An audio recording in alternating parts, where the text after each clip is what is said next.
Kalian tahu air? Ya, air. Anak-anak, air merupakan sumber daya alam yang sangat penting bagi kehidupan. Air banyak dimanfaatkan dalam kehidupan sehari-hari. Misalnya, untuk minum, mencuci, dan mandi. Tidak hanya itu saja, air juga merupakan sumber energi juga loh. Kira-kira seperti apa ya? Nah, anak-anak, simak terus video ini ya.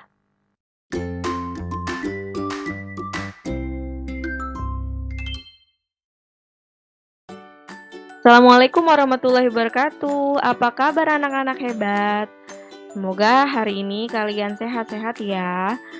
Kali ini kita akan belajar pembelajaran di kelas 3, yaitu tema 6, subtema 1, tentang sumber energi. Nah, tujuan pembelajaran kali ini adalah yang pertama, siswa dapat mengidentifikasi kata-kata dari teks tentang sebagai sumber energi dengan tepat. Yang kedua, siswa dapat mengetahui kewajiban menghemat energi untuk kelestarian lingkungan dengan benar. Kita mulai ya pembelajaran kali ini. Informasi dalam teks memiliki kata-kata khusus. Kata-kata khusus merupakan kata-kata yang berkaitan erat dengan tema teks.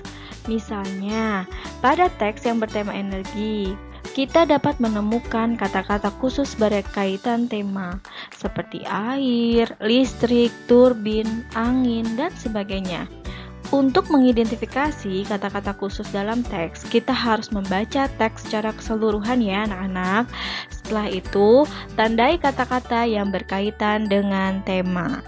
Nah, di sini Ibu punya teks yang berjudul Angin dan Air sebagai sumber energi listrik. Mari kita baca bersama-sama ya. Air merupakan sumber daya alam yang sangat penting bagi kehidupan. Air banyak dimanfaatkan dalam kehidupan sehari-hari.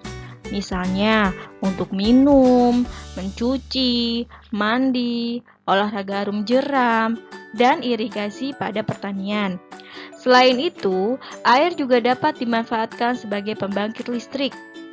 Indonesia memiliki sejumlah bendungan untuk menampung air. Ketika hujan turun, air akan memenuhi waduk yang terbentuk dari bendungan-bendungan tersebut. Air kemudian akan dilarikan dan memberikan energi gerak.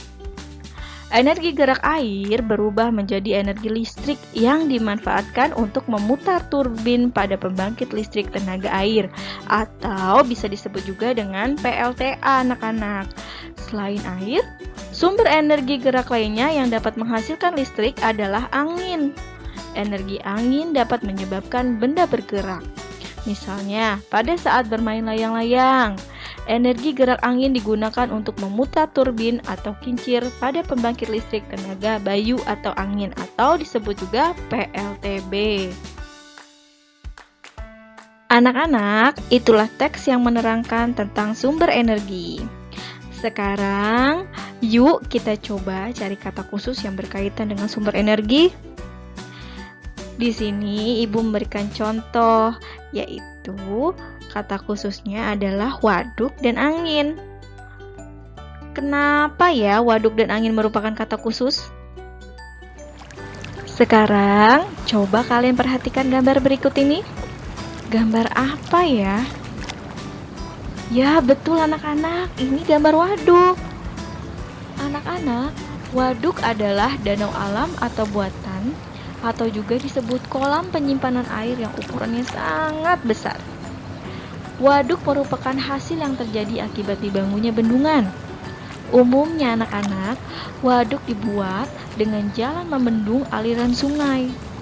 Air yang ditampung ke dalam waduk dapat dipakai untuk kebutuhan manusia, seperti untuk air minum, irigasi, pembangkit listrik, budidaya ikan, bahkan pariwisata.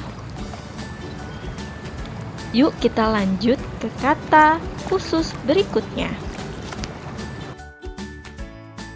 Anak-anak, kata khusus berikutnya adalah angin. Tapi coba kalian perhatikan gambar berikut. Gambar apa ya itu anak-anak? Ya betul, itu kincir ya. Yang kita tahu kincir itu kecil ya. Tapi di sini kok kincirnya besar ya, sebesar rumah. Lalu kira-kira kincir ini bisa bergerak karena sumber energi apa ya? Ya betul. Sumber energinya yang dibutuhkan kincir itu untuk bergerak yaitu angin. Nah, anak-anak, angin adalah udara yang bergerak. Sejak dahulu, angin telah dimanfaatkan sebagai sumber energi. Di Belanda, angin berfungsi memutar kincir. Kincir ini menjadi sumber tenaga alat pengolahan biji-bijian. Saat ini, angin mampu menghasilkan listrik dengan menggunakan turbin. Turbin ini yang menggerakkan generator pembangkit listrik. Kewajiban menghemat energi untuk kelestarian lingkungan. Sumber daya energi diolah oleh manusia untuk memenuhi kebutuhan energi.